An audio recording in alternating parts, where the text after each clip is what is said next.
Ako in chota ngan kumwech kachuju. Eno de giye chata barilo padru. Igar kamane chun video. Egar kamane legen nanay Genesis. Em nanay Adam. Em nanay Eve. Pada biar jab kamane le yar pachir ke egar wor chat pugna togo. Ala ko ne jata ngan yap. Ko ko ay lengan lo Micronesia Meja ar atalangani chen mejoro aga elang chat chor atalangani. Chuan mani maja lagar perlo yap em jan lo map en yap chuan map e kwalo ken chuan lau em jaga rid kage chuan mani lo chuan tau jin tra to pugi chimago are charagar ilo ala ben Pacific em adalangan intia em pa panado ipen chuan eman elang chata karraga aur reveri lobren pin emaneo emelo lobren pin emaneo ilo ragari elang karchat chiji go rajilo yeno go eto eme karangan poi wenado eme karangan pukin eme karangan chatoro emjer turong ilo mulalun Pacifican egar wor chuan ene aga chana ba chuan continent e karangan ar melele kitchen minagin ranagin jajala elang island go ene go reriglo gajen continent go jeje paralla bolok eno ro yar emjar adalangan lalo go rolla beno da America eno Canada, Germany, jajala ga rolgun alla jen ailengen mejero mi baem jedun jala jajala ga Paraguay chabdukun barklet aga ngachere pogamelo legen chuana gar ene adane aneon Lemuria egle bolo jen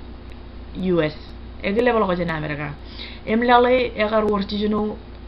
ngul emen million armies 64 million armies ekarangan poy nado ilo chuano chuda egar rumala la pulan lojet egar poklok jen pulan lojet munar chaje ga menegin rolugun perlo poy nado ne toko aga ya menin Lemuria anoda ba armejero rojito jen mu aga jen ria rojito jen yayo kenagai inga kone jo pok mele jen ria wai kenaga wai arwalo jen anaka rettebrger ro kada ken ene me rajaba Lemuria rajaba tologo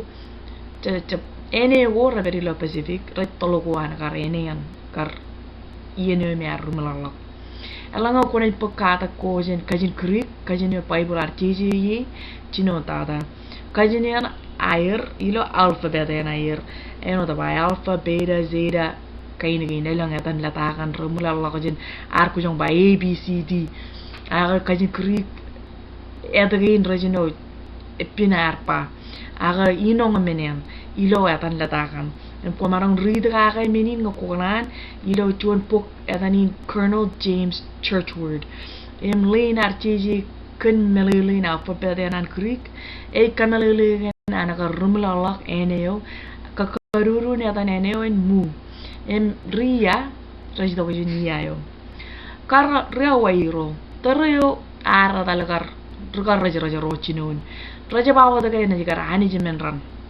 kena gaya gar langelo kana na wair elanga ya walo remeu yuj es ir anis aga rangake rugar raja rocha ba iranis mijenere rocha par iranis aga la kana gar ole tanagir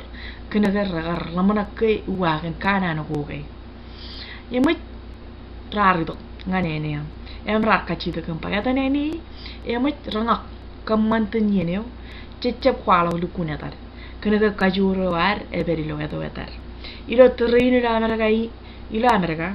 e warror cecep psychic me warror kolir kapuk melele jenir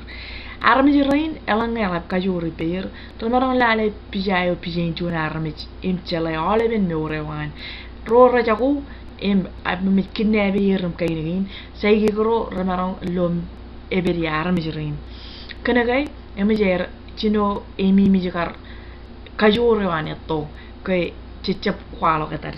garria wairo rare jab kwalo katar rare jab dukun kwalo katan awai kena gai atanai awai melelein jejuan ipen anich emi pen lojet elang ngai armij raj kachida iper rempa rajito ko jenya raban pa rajito ko jen dukuna waya karani kamman to par melele emelang ko na jelale kajin maja oh katar rea wairo rajaba ilo tereo me ani jarba en war maram chinunan kamanaman menodum chich ilo tamak ro an rea waina toro rajaba maram ar walal tak eno de angel kena ke angel recce bay gu ne mi min armich em angel e jeno do bar maram go ka chujo eno de maram ni ayo em rar we aga dok em kalare menodum chich em menodum ko kone jilale lo yinong in majalo go elang pe banado jen ujilangam chage me rajaba ru angel ar we aga dok em kalare yikulojet e wor bot chirigin pe banado in agi pen ria wairo re kala be log em ban menodum chich rar pa kalare wair jen encerro aga chata rajaba ba iju gulang rar we aga dok an dalin emerum nemi min arme chino eita tal aga nemi min par meno go dem chich alanga kone jelale naramin yugo sain dijaran rajaba elgun toer per enalanga mola elgun toer per melele ne gay munin chejaji alanga rajaga yapulot pachonganan to an naramin yu we aga dongan lalin chongonin elang yani jugo rachabugie epul aga chakaron chapa kan minagin aga chejwar mala go daga nan nei iya kana ga iya is rainbow aga iya ilo kajin majal cheje parba where ngai chegi waje bokon marong loe chala parba ichapa kamana manel tanti engana iya rainbow im iya where emlo moleo ngai tanak kay ngarmaja rajaba koji to kajenya rajab kaman kachida arraja par kamole pemanado yo anria wai keji waja arramit jeji to kajen iya yo ayawanga kone jimi mi jagar kanali gio gilo paduan ke iya echap kanano dengan rainbow ay kanono kan menono yo ananich a menono yo ilo ar eji to kajen anich emelanga kone lale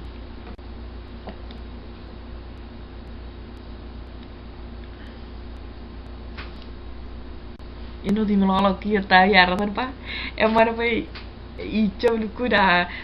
pega tayo ngaitan kena nagakai aku kena kai melolok tayo yaratan pa likar kai cabau anano ini juga kami lelaki amen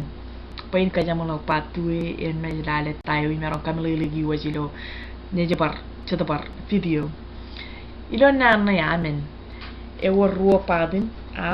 em ini kalau kayak anru pat ketara itu yang mana amen meja kamas kata nai emang kami lagi lepat cuan mulalin yours mine ours